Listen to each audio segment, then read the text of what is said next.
Oke, selamat datang di kelas Ekonomi Mikro pertemuan pertama teman-teman semua. Perkenalkan sebelumnya nama saya Muhammad Imam Hafid, saya biasa dipanggil Imam.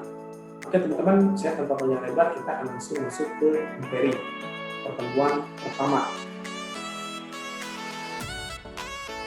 Oke, nah di pertemuan pertama ini teman-teman kita akan lebih banyak membahas tentang teori tentang ilmu ekonomi mikro ya.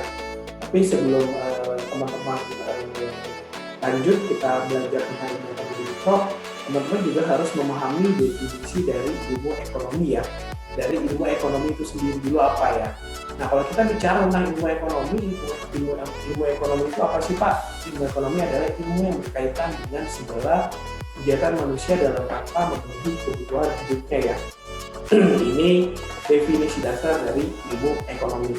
Dan dalam ilmu ekonomi itu sebenarnya dibagi menjadi dua lagi. Ada ilmu ekonomi mikro dan ada ilmu ekonomi makro, teman-teman semua. Nah, tapi yang kita akan bahas di sini, kita akan lebih membahas spesifik tentang ilmu ekonomi mikro. Perbedaannya apa sih Pak ilmu ekonomi mikro dan makro? Kalau untuk mikro, itu ruang lingkupnya lebih kecil. Seperti kita menjamahnya lebih ke perekonomian UMKM, perekonomian rumah tangga. Jadi lebih kecil ruang lingkupnya. Nah, kalau ilmu ekonomi makro cakupannya lebih luas. Karena ketika kita bicara ilmu ekonomi makro, kita bicara tentang permasalahan sebuah negara seperti pengangguran, inflasi dan lain-lain. Jadi lebih simpelnya perbedaan antara ilmu ekonomi mikro dan makro adalah kalau mikro cakupannya lebih sedikit, mikro cakupannya lebih luas. Nah, sekarang kita langsung masuk. Kita bicara tentang definisi dari ilmu ekonomi mikro itu sendiri ya. Nah, teman-teman mungkin bisa lihat di sini definisi dari ilmu ekonomi mikro. Ilmu ekonomi mikro merupakan ilmu yang mempelajari perilaku individu dan masyarakat dalam menentukan pilihan guna memenuhi kebutuhan hidup untuk mencapai sebuah kepuasan.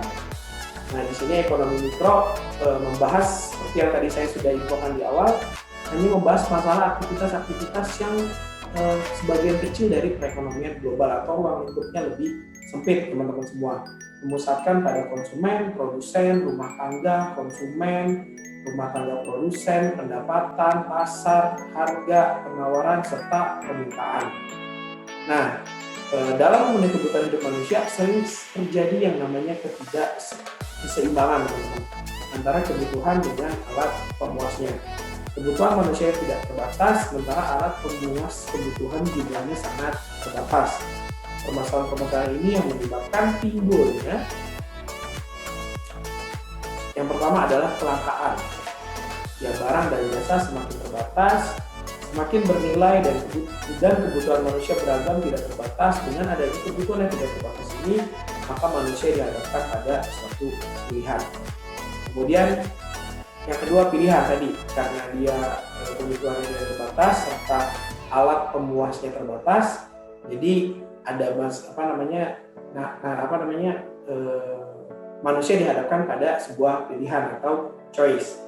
Bagi pelaku ekonomi akan memilih alternatif yang terbaik untuk memenuhi kebutuhan, mana kebutuhan yang mendesak yang harus dipenuhi dan mana kebutuhan yang tidak mendesak.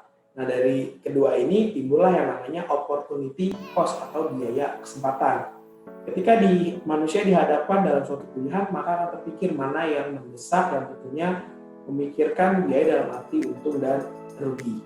Biaya dimaksudkan adalah suatu biaya kesempatan yang mana biaya kesempatan ini merupakan biaya yang akan hilang karena kita sudah memiliki alternatif lain. Nah, kemudian kita masuk kepada masalah-masalah perekonomian atau masalah-masalah ekonomi.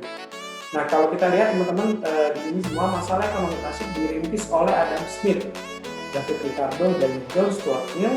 Nah, Adam Smith yang dikenal sebagai bapak ahli ekonomi dalam bukunya yang berjudul An Inquiry into the Nature and Cost of the Wealth of Nation, dikenal dengan The Wealth of Nation yang diterbitkan 9 Maret 1776. Buku ini membahas tentang sumber kekayaan suatu bangsa. Nah, di sini saya nggak akan bahas tentang detail teori dari si Pak Smith, Mr. Smith ini. Namun di sini saya akan sedikit merangkum teman-teman semua. Seperti contoh ya, menurut Mr. Smith di sini adalah pasar merupakan pemeran utama dalam sektor perekonomian. Smith juga menyatakan bahwa produksi dan perdagangan merupakan kunci untuk kemakmuran. Kemakmuran suatu negara terjadi apabila kebutuhan setiap penduduknya terpenuhi dan selalu tersedia. Nah, ini kita bicara sekarang tentang masalah ekonomi. Masalah ekonomi itu ada dua. Yang pertama ada masalah ekonomi klasik, dan yang kedua ada masalah ekonomi modern.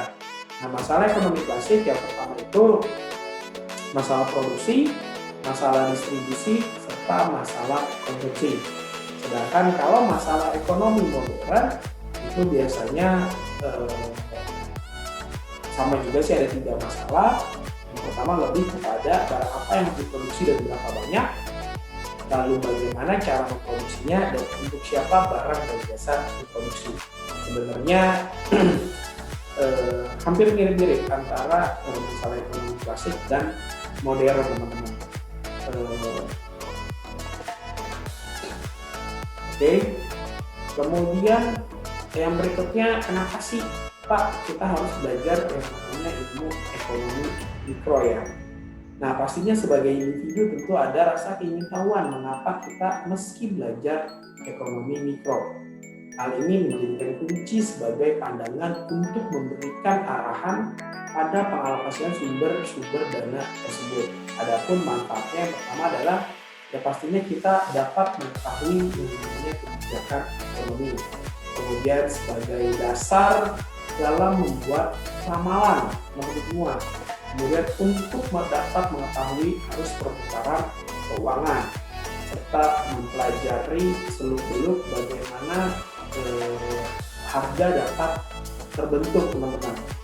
Nah, itu tadi alasan kenapa kita harus belajar ekonomi mikro ya.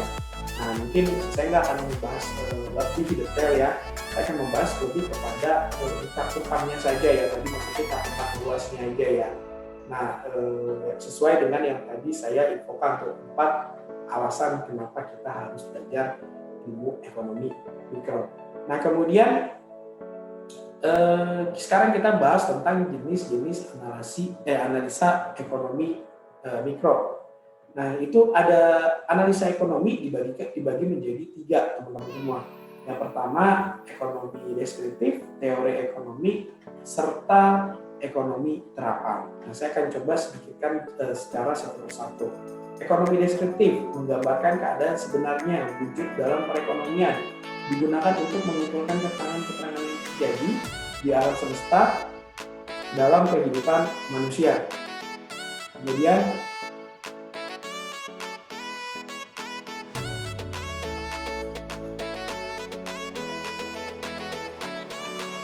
ekonomi deskriptif menggambarkan keadaan sebenarnya wujud dalam perekonomian, digunakan untuk mengumpulkan keterangan yang terjadi di alam semesta dan dalam kehidupan manusia. Contohnya, ketika ingin mengetahui kenaikan harga 9 bahan pokok sangatlah sukar untuk dijelaskan, karena kenaikan ini tidak hanya dipengaruhi oleh kenaikan harga barang, tapi juga dipengaruhi oleh iklim dan kondisi ekonomi. Kemudian teori ekonomi menggambarkan sifat hubungan yang sebenarnya nyata dalam kegiatan ekonomi, diterangkan mengenai gambaran umum tentang kegiatan suatu perekonomian. Dengan melihat teori dengan kenyataan, maka ilmu ekonomi itu akan menjadi sangat penting peranannya. Contoh, permintaan suatu barang akan naik bila harga barang tersebut turun, dan permintaan akan turun bila harga naik. Kemudian untuk ekonomi terapan, teori ini disebut sebagai teori kebijakan ekonomi karena teori ini menelaah tentang kebijakan yang perlu dilaksanakan untuk mengatasi masalah perekonomian. Nah, ini tadi jenis-jenis analisa ekonomi. Kemudian yang berikutnya kita akan belajar tentang pernyataan positif dan pernyataan normatif. Bedanya di mana sih pernyataan positif dan normatif? Nah, yang pertama kita akan bahas tentang pernyataan positif, teman-teman. Pernyataan positif yaitu membandingkan kenyataan dan kebenaran dan kebenaran dapat dibuktikan. Contoh, kalau produksi beras turun maka harga akan naik. Pernyataan positif banyak dijumpai pada ekonomi deskriptif dan teori ekonomi. ekonomi. Kemudian pernyataan normatif, pernyataan yang mengandung arti yaitu bagaimana seharusnya, apakah yang sebaiknya, harus, wujud, dan pandangan subjektif. Contoh, untuk mengatasi kekurangan beras di beberapa daerah perlu dilakukan yang pertama impor beras dari luar negeri, dan yang kedua menaikkan produksi beras. Pernyataan normatif banyak dijumpai pada ilmu ekonomi terapan atau ilmu ekonomi kebijakan. Kemudian sifat-sifat teori ekonomi, ada variabel. Variabel adalah unsur yang penting dalam setiap teori. Setiap variabel diberikan definisi. Variabel dibedakan menjadi variabel endogen dan variabel eksogen. Variabel endogen variabel yang dijelaskan dalam suatu teori, dan variabel eksogen variabel yang ditentukan oleh faktor-faktor di luar teori dan dapat mempengaruhi faktor endogen. Sebagai contoh, variabel mengenai harga variabel endogen, dan iklim variabel eksogen. Asumsi pemisalan merupakan salah satu syarat penting dalam membuat teori dalam ilmu sosial. Tanpa asumsi sangat sukar menjelaskan sifat-sifat perhubungan di antara berbagai variabel. Teori harus membuat penyederhanaan ke atas kejadian yang sebenarnya ke dalam masyarakat. Nah, kemudian hipotesis. Hipotesis adalah suatu pernyataan bagaimana variabel-variabel yang dibicarakan berkaitan satu sama lain. Sifat hubungan dapat dibedakan kepada dua golongan, yaitu hubungan langsung dan hubungan terbalik. Contohnya, pendapatan masyarakat bertambah, produksi juga akan bertambah. Ini merupakan hubungan langsung. Kenaikan harga akan menyebabkan permintaan turun. Nah, ini hubungan terbalik. Kemudian ramalan. Membuat ramalan merupakan peran penting lainnya yang dibahas oleh teori ekonomi. Teori ekonomi memberikan dua sumber penting di dalam menganalisis kegiatan ekonomi di dalam masyarakat. Yang pertama, menerangkan peristiwa tersebut berlaku. Dan yang kedua, apa yang menjadi penyebab dari peristiwa tersebut. Dengan mempelajari teori ekonomi, dapat diterangkan mengapa harga-harga berubah, mengapa terjadi pengangguran, dan mengapa adanya kenaikan harga. Hal ini dapat dijelaskan dengan teori perekonomian teman-teman semua. Teori ekonomi dapat meramalkan keadaan yang berlaku. Nah, tadi kita belajar sifat-sifat teori ekonomi. Nah, sekarang kita belajar alat-alat analisa dalam ilmu ekonomi. Nah, sebelum lanjut teman-teman, saya ingin meminta teman-teman, maksudnya ingin merimain lagi ya, di bab 1 ini kita memang lebih banyak teorinya dibandingkan dengan hitungannya. Nah, nanti di hitungannya ada beberapa di chapter kedepannya, seperti mulai bab 3 kita akan belajar tentang teori permintaan, nah itu baru akan mulai ada. Tapi kalau di sini kita hampir semuanya 95% lah kita akan belajar tentang teori. Nah, ini dia alat-alat yang berikutnya, alat-alat analisa dalam ilmu ekonomi. Ketika kita bicara alat analisa dalam ilmu ekonomi, ada beberapa alat teman-teman ya, tapi yang biasa digunakan adalah grafik dan kurva. Nah, kita juga di pertemuan berikutnya nanti alat analisa yang lebih mendalam yang kita gunakan, kita biasa juga ada menggunakan matematika dan persamaan matematika. Alat analisa untuk mengumpulkan fakta dan menguji kebenaran adalah, dan alat analisa untuk mengumpulkan fakta dan menguji kebenaran adalah statistik. Nah, jadi ini alat-alat analisa yang digunakan dalam ilmu ekonomi, teman-teman. Nah, ini saya nggak akan bahas detail di sini karena poinnya tadi adalah yang tadi tuh ya, 4 yang tadi saya sebutkan di awal. Nah, ini bicara contoh, misalkan kalau kita menggunakan alat analisa untuk nantinya perhitungan persamaan matematika. Nah, ini contoh, misalkan teori permintaan, seperti yang tadi saya bilang di bab 3 nanti kita akan bahas tentang yang namanya teori permintaan. Di teori permintaan ini kita akan belajar tentang hitung-hitungan, dan kita akan menggunakan alat analisanya yaitu persamaan matematika. Jadi nanti kita akan bahas lebih detail di di bab 3 di pertemuan 3 tentang penggunaan alat analisa ekonominya tadi seperti yang saya bilang sama grafik dan kurva, bersama matematika, terus ada perhitungan matematika juga, terus ada statistik juga tadi. Nah, sekarang kita lebih lanjut bicara tentang mikroekonomi dan makroekonomi ya. Nah, kalau kita bicara secara simpelnya itu yang tadi ya, kalau mikroekonomi itu kita bicara ruang lingkupnya lebih kecil, sedangkan makroekonomi itu kita bicara ruang lingkupnya itu lebih besar teman-teman, kalau makroekonomi. Nah, kalau menurut teori, menurut Raharja dan Manurung dalam Nurhayati Imnas 2016-12, aspek yang akan dibahas dalam ilmu ekonomi mikro adalah interaksi di pasar barang, perilaku penjual, produsen, dan pembeli, kemudian interaksi di pasar faktor produksi. Itu interaksi yang terjadi di ekonomi mikro. Sedangkan kalau di ekonomi makro, permasalahan yang akan dibahas pada ekonomi makro tadi saya bilang itu lebih cakupannya lebih luas, biasanya lebih kita akan membahas tentang permasalahan dalam sebuah negara seperti pengangguran, kemudian inflasi, kemudian pertumbuhan ekonomi, dan neraca pembayaran. Itu sebenarnya poin perbedaan yang mendasar antara ilmu ekonomi mikro dengan ilmu ekonomi makro. Nah, di sini kita nggak akan belajar detailnya teman-teman, saya akan kasih gambaran secara luas seperti yang tadi aja ya, tentang teori ekonomi mikro dan teori ekonomi makro.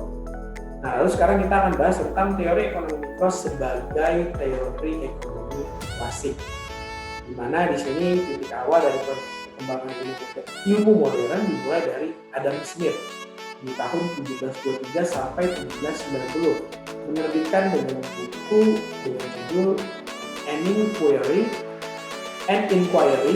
into the Nature and Cause of the Wealth of Nation, atau buku ini juga sering dikenal dengan Wealth of Nation 1776. Dan di buku ini menjelaskan titik awal perkembangan ilmu ekonomi teman-teman. Mungkin di sini teori secara mendetailnya saya tidak akan menjelaskan dengan detail karena tadi di atas kita sudah bahas teman-teman teori ekonomi mikro maksudnya sebagai teori ekonomi klasik ya. Teman-teman nanti juga ini di sini dari materi yang saya akan bagikan nanti kepada ketua kelas, teman-teman bisa baca lebih spesifik ya untuk teori ekonomi mikro yang pertemuan pertama. Nah, itu tadi kita bicara tentang teori ekonomi mikro, teori ekonomi mikro sebagai teori ekonomi klasik ya. Nah, sekarang kita bicara bahas sedikit tentang revolusi Keynes ya, lahirnya teori ekonomi makro. Kalau tadi pencetusnya kalau di ekonomi mikro Adam Smith. Nah, kalau di makro ini sebelum terjadinya kelesuan perekonomian dimulai di tahun 1929 sampai 1933 dikenal dengan depresi besar. Ilmu ekonomi tidak mengenal mikro dan makro. Pembahasannya pada masa sebelum depresi besar adalah perilaku individu dalam rangka mencapai keseimbangan. Posisi keseimbangan masing-masing individu makin membaik yang mengakibatkan masyarakat perekonomian makin makmur dan adil. Kemakmuran muncul karena tingginya produktivitas manusia. Produktivitas yang membaik adalah buah dari persaingan, teman-teman. Nah, di sini saya akan bahas sedikit tentang depresi besar atau Great Depression. Mendapat kritikan dari John Maynard Keynes, seorang ekonom dari Inggris, dikarenakan hipotesa ekonomi klasik terlalu lama sehingga menimbulkan masalah-masalah besar. Misalnya di US selama depresi besar meningkatkan pengangguran yang mencapai angka 25%. Angkatan kerja menimbulkan output perekonomian berkurang sekitar separuhnya, teman-teman. Sementara tingkat investasi merosot tajam. Nah, sebenarnya kalau di sini sih hampir sama ya teman-teman ya. Kalau di sini kita tadi teori ekonomi mikro sebagai teori ekonomi klasik ya, kita lebih membahas tentang skup lebih kecil dalam ilmu ekonomi. Nah kalau di makro, nah ini kita dari sini aja udah lihat ya, dari revolusi Keynes sebagai sebagai lahirnya teori ekonomi makro, masalah-masalah yang yang dibahas di revolusi Keynes ini, di bab ini, di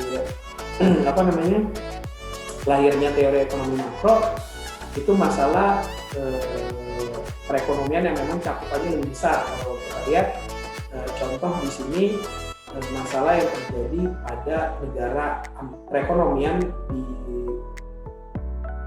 puluhan tahun yang lalu, bahkan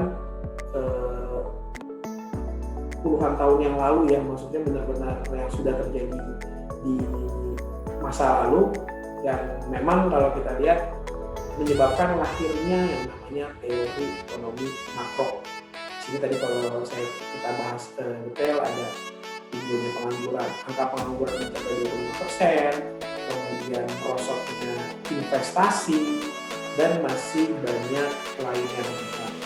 Oke teman-teman, untuk di pertemuan 1 saya pikir cukup ya. Teman-teman silakan baca kembali modul pertemuan 1 yang nanti akan saya berikan kepada ketua kelas. Dan pada pertemuan 1 ini pure kita belajar tentang murni lebih banyak tentang teori, hampir 90% ini, 95% ini bisa dibilang semuanya teori.